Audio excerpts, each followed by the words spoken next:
Migraine, భుజం నొప్పి, నడుం నొప్పి, మోకాలు నొప్పికి నిజమైన పరిష్కారం ప్రాణ పెయిన్ క్లినిక్ లో. నమస్తే రమగారు. నమస్తే జయ. రమగారు, నాగుల చవితి శుభాకాంక్షలు. నాగుల చవితి ఏ రోజు వచ్చింది రమగారు ఈ సంవత్సరం? 5వ తారీఖు వచ్చింది జయ, నవంబర్ 5th. అంటే అన్ని పండుగలు కూడా కొంచెం అటు ఇటుగా వచ్చినాయి కదండి, అందుకోసమని ఏ రోజు వచ్చింది అంటున్నాను. అంటే కార్తీక మాసం మొదలయ్యేసరికి మనకి లైన్గానే ఇంచుమించుగా కనపడుతున్నాయి తిథులు. 5 నాగుల చవితి, 6 నాగపంచమి చేసుకుంటారు. అయితే పంచములు మనం చెయ్యం, చవితి మెయిన్ గా చేస్తాం. ఈ కార్తీకంలో వచ్చే చవితి చాలా ఇంపార్టెంట్ గా చేసుకుంటాం మనం. చవితి నాడు నాగపూజ చేయటం మనకి పురాతనమైన విధానం. అసలు సర్పారాధనే భారతీయుల అత్యంత పురాతన విధానాల్లో ఒకటి. సర్పారాధన వీళ్ళు చేశారనేది మన కృతయుగపు నాటి కథల్లో కూడా కనపడుతుంది. ఈ సర్పారాధన ఎక్కడి నుంచి వచ్చి ఉండవచ్చు చూద్దాం.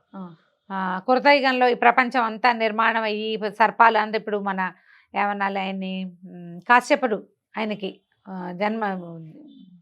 బ్రహ్మమానస పుత్రుడైన ఆయనకి రకరకాల జాతుల వాళ్ళతోటి వివాహాలు అయ్యి వాళ్ళందరికీ సంతానం వచ్చింది. కశ్యప ప్రజాపతి. ఆ కశ్యపుని యొక్క ఒక భార్య కుమారులే నాగులు. ఒక భార్య కుమారులు గరుడు, వాళ్ళు గరుడు అనూరుడు. ఇంకొక భార్య కుమారులు దేవతలు, ఇంకో భార్య కుమారులు దానవులు. దానవులు, అసురులు, ఇలా వేరు వేరు వాళ్ళు ఉన్నారు కదా. అన్ని జాతుల వాళ్ళు, దైవజాతులు అన్నీ కూడా కశ్యప సంతానమే. పక్షులు కూడా కశ్యప సంతానం అనే చెప్పుకోవాలి, పాములు పక్షులు కూడా. అప్పుడు ఆ తర్వాత ఈ సంతానం ఏర్పడిన తర్వాత వీళ్ళలో, ఈ సర్పజాతుల్లో ప్రధానమైన వాళ్ళలో ఆదిశేషుడు, వాసుకి.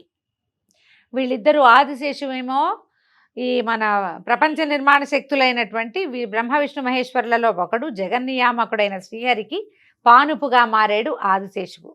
మనం విష్ణుమూర్తి అనగానే మనకి ఏమిటో గుర్తొస్తుంది? పాలకడలి, దాని మీద చుట్టలుగా ఉన్నటువంటి శేషశయనం, దాని మీద ఈయన పడుకున్నాడు. శేషశయ్య అంటే సర్పం, అంతే. ఇంకొక సర్పమైనటువంటి వాసుకి పరమేశ్వరుడు ప్రపంచాన్ని రక్షించటం కోసం గరళాన్ని మింగితే ఆయన ఆ గరళాన్ని కిందకి పోనివ్వకుండా ఆయనకి హాయిని గొలపటానికి ఆయన మెడకు చుట్టుకొని ఉన్నాడు. ఆయనకి చల్లదనాన్ని కలిగించడానికి ఉండిపోయాడు. వీళ్ళిద్దరూ ఎప్పటికీ మనకి ఆరాధ్య దేవతలతో పాటుగా మనం పూజిస్తాం. అంటే అప్పటి నుంచి సర్పారాధన ఉన్నది. అయితే ఈ సర్పారాధనలో మెయిన్ అంతరార్థం ఏం చెప్తారంటే, సర్పారాధన చేస్తే రాహుగ్రహం శాంతిస్తుంది ఒకటి. రెండోది, సంతానార్థులకి విశేషమైన ఇది లభిస్తుంది. సంతానం లేని వాళ్ళకి నాగపూజ చేస్తే, సర్పారాధన చేస్తే సంతానం లభిస్తుందని చెప్తారు. ఎప్పటి నుంచో ఉండుంటుంది. మనం ఏం చేస్తాం, సర్పారాధన అనగానే సులువుగా ఓ పాము పుట్టను చూసుకోవటం, పుట్టలో కాసిన పాలు, ఓ ఇంత చెమ్మిరి, కాస్త బియ్యపిండి, తర్వాత బియ్యపిండితో చేసిన చలిమిడి, అరటిపళ్ళు, కొంతమంది గుడ్లు కూడా వేస్తారు. సర్పానికి పాలు పోస్తాం. పాములు పాలు తాగవు అని చెప్తారు మన వాళ్ళు. మనకేదో ఉంది కదా ఒక సమితి, వాళ్ళు చెప్తారు పాములు పాలు తాగవు. ఇప్పుడు పాము పాలు తాగుతుందని పోయాం మనం పోసేది పాము పాలు తాగుతుందని కాదు, ఆ పాముని గౌరవించటం మన విధానం. మనం ఇట్లా గౌరవించాలని మనం పురాతన కాలం నుంచి చెప్పబడి ఉన్నాం. అది మన బోధ. అది మనం ఎట్లాంటి బోధనకి తీసుకుంటామో అదే పాటిస్తాం కదా. పాముకు పాలు పోసిన చందంగా అంటారు. మనకు ఉంది కదా ఒక సామెత, పాముకు పాలు పోసినట్టు పోస్తే పాము వచ్చేది, మనం పాలు పోసినా పాము నుంచి వచ్చేది విషమే. అయినా కూడా అది మనకు అలవాటుగా వస్తుంది. కాబట్టి పురాతన విధానాన్ని అనుసరిస్తూ పాలంటే ఇంత చెంబెడు పట్టుకెళ్ళి పొయ్యరు. చిన్న గ్లాసు 1/2 లీటర్ ప్యాకెట్ పట్టుకెళ్ళి పోసేయకండి పుట్టల్లోనూ. ఆ పుట్ట పాడైపోయి పాపం నివాసం లేకుండా అయిపోతుంది, బురద అయిపోతుంది. అది ఎప్పటికీ ఆరదు. ఆ పాము చివరికి ఆ పుట్టను వదిలిపెట్టి వెళ్లాల్సిన పరిస్థితి వస్తుంది.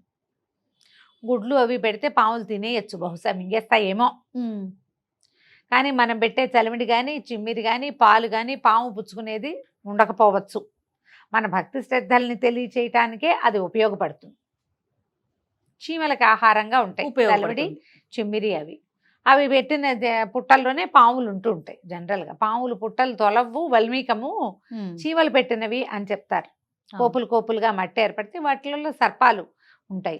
సర్పమే చేసుకుంటుందని పూర్వకాలపు గాథల్లో ఉండేవి, కానీ సైన్స్ ప్రకారం అయితే అది కనపడదు. ఏవి పెట్టినా మనం పుట్టల్లోనే పాలు పోస్తాం.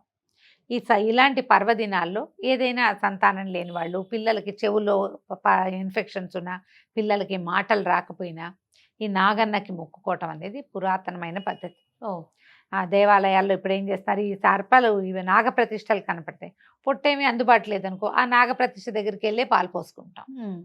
కొందరికి ఇళ్లల్లో పుట్ట పెట్టుకుని పాలు పోసుకునే అలవాటు ఉంటుంది. గోధుమ పిండితోటో బియ్య పిండితోటి ఇట్లా పుట్టలాగా చేయటం, దానికి హోల్ చేయటం, దాని లోపల ఒక పాము నిపి గోధుమ పిండితో ఇట్లా సర్పంలాగా చేసి దానికి ఒక చిన్న పడగ 2 కళ్ళు పెట్టి సర్పాన్ని 3 చుట్టలు చుట్టి ఇట్లా పెట్టడం లోపల.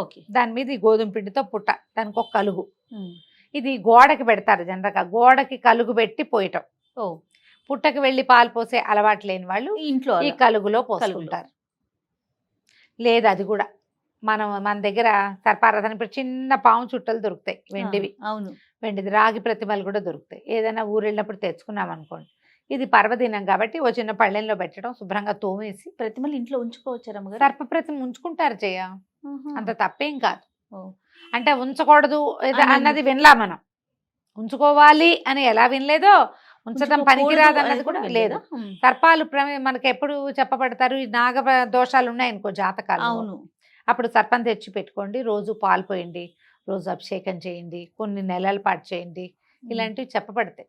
జాతకం ప్రకారం చెప్తారు. అదే చెప్తే అప్పుడు తెచ్చి పెట్టుకుంటారు కదా.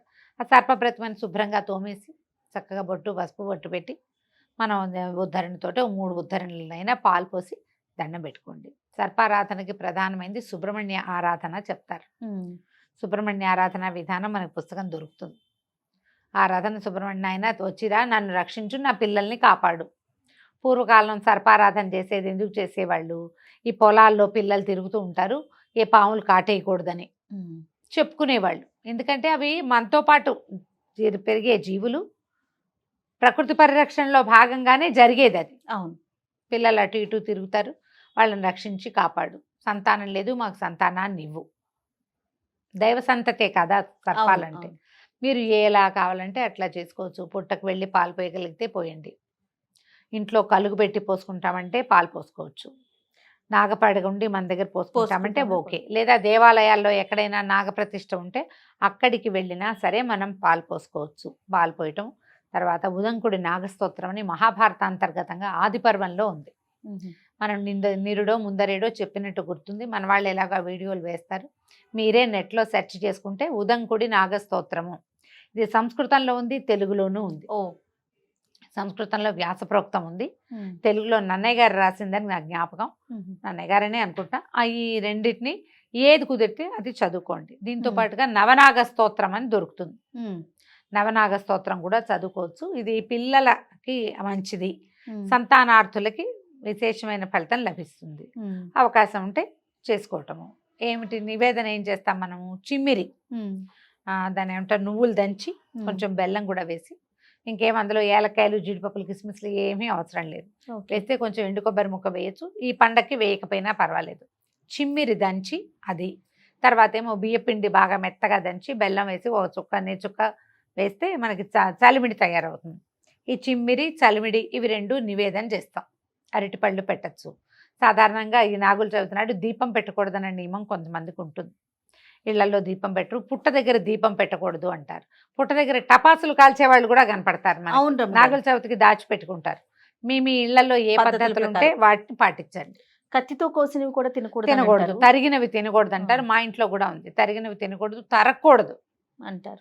తర్వాత సాయంత్రం చీకటి పడ్డాక ఇంకా ఆహారం లేదు, పాము పడుకుంటుంది, అందుకని తినకూడదు. కరకర నవలకూడదు, జంతికలు గింటికలు అలాంటివి తినకూడదు అంటారు. పొట్లకాయలు కొయ్యకూడదు. అందుకని తరక్కండా చేసే కూరలు, ఏ చింతకాయలు టమాటాలు పప్పులో పడేసి కుక్కర్లో పెట్టుకుంటాం. మనకు అవకాశాలు వచ్చాయి కదా, ఆ బంగాళదుంపలు కుక్కర్లో పెట్టేసి చిదిపి ఉప్మా కూర చేసుకోవచ్చు. వాళ్ళు ఉన్నాయి తరక్కండా చేసే కూరలు. తరక్కండా ఏ కూర, మీరు పాలు పోస్తే ఈ నియమం అమ్మా, మీరు ఏ రకంగా దేవుడికి సర్పానికి పాలు పోసినా ఇదే నియమం. రమ్మగారు, ప్రెగ్నెంట్ విమెన్ పోయకూడదండి, అట్లాంటి నియమం ఏమన్నా ఉందా? కొన్ని ప్రాంతాల్లో చెప్తారులే జయ, అట్లా కడుపుతో ఉన్న వాళ్ళు పోయకూడదు అంటారు, ప్రాంతాన్ని బట్టి. యాక్చువల్గా అంటే ఎవరైతే అంటే ప్రెగ్నెన్సీ రాదు అలాంటి వాళ్ళు పుట్ట చుట్టూ తిరుగుతారు, వాళ్ళకి మంచిది, వాళ్ళకి మంచిది.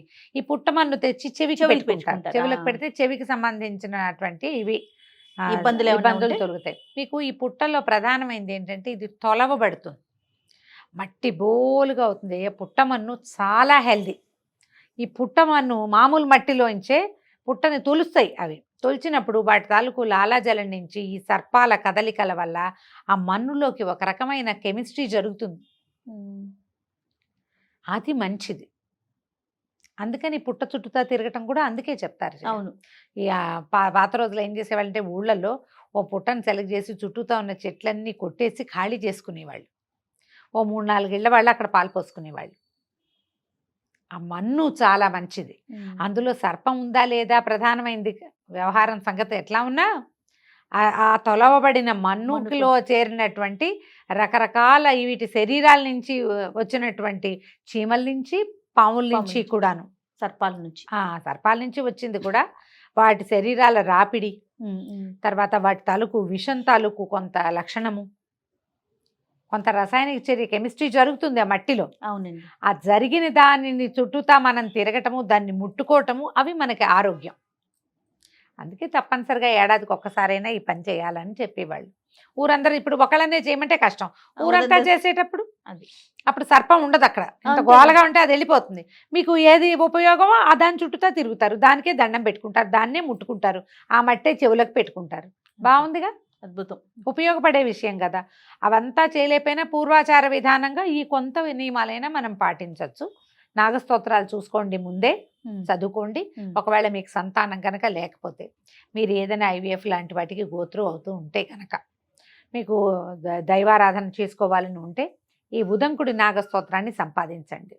స్కందోత్పత్తి చదివితే ఎంత ఉపయోగమో ఈ ఉదంకుడి నాగస్తోత్రం కూడా అంత ఉపయోగిస్తుంది. సంతానార్థులకి వరం లాంటిది అది. ఓకే, ఉపయోగపడుతుంది. అవకాశం ఉన్నవాళ్ళు, ఆసక్తి ఉన్నవాళ్ళు చదువుకోండి. తప్పకుండా. నమస్తే. నమస్తే.